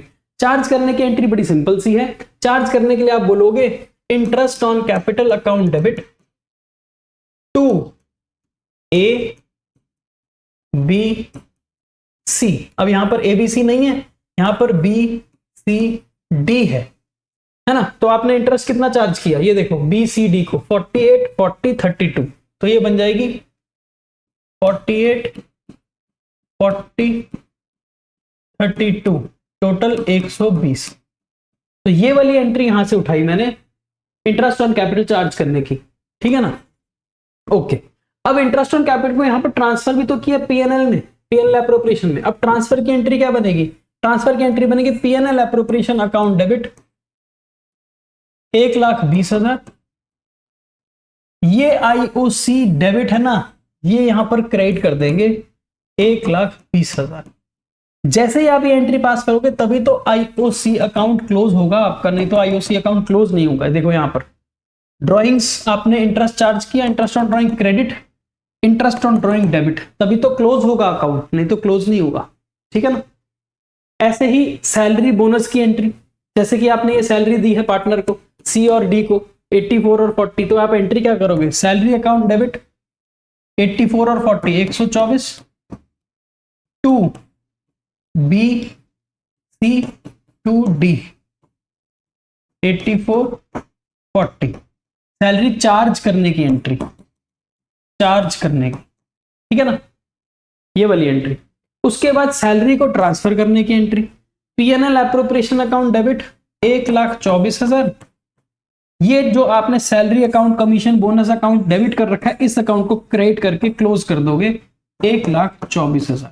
तभी तो ये अकाउंट डेबिट और क्रेडिट होके कटेगा। तो हमेशा ऐसे होता है, IOD charge IOD transfer, IOC charge IOC transfer, salary charge salary transfer, commission charge commission transfer, bonus charge bonus transfer. Last में आती है रिजर्व में जो पैसा आपने ट्रांसफर किया, जैसे आपने रिजर्व में वो ट्रांसफर किए थे पैसे, याद है रिजर्व में पैसे ट्रांसफर किए थे। एक क्वेश्चन आया था जिसमें हमने रिजर्व में पैसा ट्रांसफर किया था। ये रहा, ये देखो, ये रिजर्व में पैसे ट्रांसफर किए 4,000। क्या एंट्री बनेगी, PNL appropriation account debit to reserve. तो एंट्री क्या बनेगी, PNL appropriation account debit to reserve, PNL appropriation to reserve 4,000 4,000। और लास्ट में जो आपने प्रॉफिट ट्रांसफर किया, लास्ट में ये जो प्रॉफिट ट्रांसफर किया 70,000, 40,000 और 70,000, इस प्रॉफिट ट्रांसफर की एंट्री क्या बनेगी, इसकी एंट्री बनेगी PNL appropriation account debit 1,80,000 to B to C to D. B को कितने मिले थे 70, सी को कितने मिले 40, डी को कितने मिले 70। प्रॉफिट ट्रांसफर की एंट्री खत्म। इजी तो है, सिंपल सा है। ठीक है ना, बस। तो this is how you have to prepare your PNL appropriation account, partners capital current account, how to calculate interest on capital, interest on drawing, interest on loan. ठीक, past adjustment, guarantee given to a partner, journal entry. Simple सा तो है। अगर मैं यहां पर एक बार sum up कर दूं सारा का सारा, तो इस चैप्टर के अंदर कौन कौन से पॉइंट आपको याद रखने हैं, सबसे पहले पीएनएल एप्रोप्रिएशन अकाउंट क्या और कैसे बनता है, second interest on capital, third interest on drawings की कैलकुलेशन, इसी के साथ साथ इंटरेस्ट ऑन लोन की भी ट्रीटमेंट। फोर्थ पॉइंट पर अगर आप आ जाओ तो फिक्स सिस्टम और fluctuating system, simple. Fifth point पर अगर आप आओ तो इसके बाद आपने सीखा था, मतलब ये फिक्स्ड और फ्लक्चुएटिंग का मतलब है इसके अंदर आपने कैपिटल भी सीख लिया और करंट अकाउंट बनाना भी सीख लिया। उसके बाद आपने सीखा पास्ट एडजस्टमेंट, उसके बाद आपने सीखा गारंटी टू अ पार्टनर, और लास्ट में आप जर्नल एंट्री पास करना जानते हो। बस जर्नल एंट्रीज के लिए आप क्या कर सकते हो, आप प्रैक्टिस कर सकते हो क्वेश्चंस की। आपके पास सॉल्व्ड क्वेश्चंस हैं, मैंने आपको क्लास में भी क्वेश्चंस कराए थे, आप सॉल्व्ड क्वेश्चंस को मैंने बोला था कि आप सॉल्व्ड क्वेश्चन से जर्नल एंट्री बनाकर देख लो। एंट्री हमेशा interest on capital, interest on drawing, salary, bonus, commission की हमेशा एंट्री दो दो होती हैं। एक कैपिटल करंट अकाउंट में चार्ज करने की एंट्री और फिर एक पीएनएल एप्रोप्रिएशन में ट्रांसफर करने की एंट्री, जिससे आप IOC, IOD, salary, bonus account को कैंसिल करते हो। ठीक है, तो दो दो एंट्री याद रखना, salary, bonus, commission, IOC, IOD, दो दो एंट्री है। एक प्रॉफिट को पीएनएल से ट्रांसफर करना है पीएनएल एप्रोप्रिएशन में, एक प्रॉफिट को ट्रांसफर करना है जनरल रिजर्व में, एक लास्ट में प्रॉफिट को ट्रांसफर करना है पार्टनर्स के कैपिटल अकाउंट या करंट अकाउंट में प्रॉफिट शेयरिंग रेशियो में। बस इतना सा काम है और कुछ नहीं है। Very simple, very easy, just you have to revise the concept. बस इसमें यही टॉपिक है इस चैप्टर के अंदर, इससे ऊपर कोई टॉपिक बनता नहीं है इस चैप्टर के अंदर। This is how you have to revise your chapter. मेरे हिसाब से मैंने आपको वन शॉट सीरीज के अंदर जो पहला चैप्टर कराया है बहुत अच्छे तरीके से तैयार हो गया होगा, बहुत अच्छे तरीके से आपने इसकी रिवीजन मेरे साथ कर ली होगी। फिर भी मैं एक बार फिर से क्लियर कर देता हूं, one shot is only for revision purpose. कोई भी बच्चा यहां पर गलत फहमी में नहीं रहना चाहिए कि हम सिर्फ वन शॉट से अपना पूरा चैप्टर तैयार कर ले। बेटे नहीं होता, कभी भी नहीं होता तैयार। जो मर्जी टीचर हो, जो मर्जी बोले, आपको कोई फायदा नहीं है। आपको कभी भी गुमराह नहीं होना है। आप चैप्टर को पहले करो, टॉपिक दर topic, every topic should be done at your end. जब एक बार टॉपिक हो गया उसके बाद ही जितने भी वन शॉट सीरीज आ रही है, चाहे वो बिजनेस स्टडीज की है, इकोनॉमिक्स की है, मैथ्स, अकाउंट्स, कुछ भी हो, चैप्टर खत्म करने के बाद वन शॉट लगाना, तब आपको इसका फायदा होगा। अदरवाइज आपको कोई फायदा नहीं होगा। अदरवाइज आप टक्कर मारते रहोगे, इधर उधर सर फोड़ते रहोगे, कभी इस टीचर के पास, कभी उस टीचर के पास, कभी इस किताब से, कभी उस किताब से, कोई फायदा नहीं होगा। पहले आप सारा चैप्टर अपना रिवाइज करो, क्वेश्चंस लगाओ, उसके बाद वन शॉट में हमारे साथ जुड़कर क्वेश्चंस की रिवीजन करो। ठीक है ना, क्योंकि मैं क्लास के अंदर 80-90 क्वेश्चन करा चुका हूं, यहां पर तो मैं 5-10 क्वेश्चन ही करा सकता हूं ना। जिस बच्चे ने 80-90 क्वेश्चन किए हैं और जो बच्चा सिर्फ 5-10 क्वेश्चन लेके जाएगा, तैयारी पता है ना आपको किसकी स्ट्रांग होगी? तैयारी उसी की स्ट्रांग है जिसने 80-90 क्वेश्चन किए होंगे। ठीक है जी, तो मेरी तरफ से आज का जो ये लेक्चर था ये समाप्त होता है। वन शॉट सीरीज के अंदर पहला लेक्चर हमने कंप्लीट कर लिया है। इसी सीरीज में आने वाले और दिनों में वन शॉट लेक्चर्स आते रहेंगे। मेरे साथ इसी चैनल पर आप जुड़े रहेंगे to understand more of the lectures in one shot. ठीक है जी, तो मिलते हैं अगले किसी लेक्चर में। Till then take care and bye bye.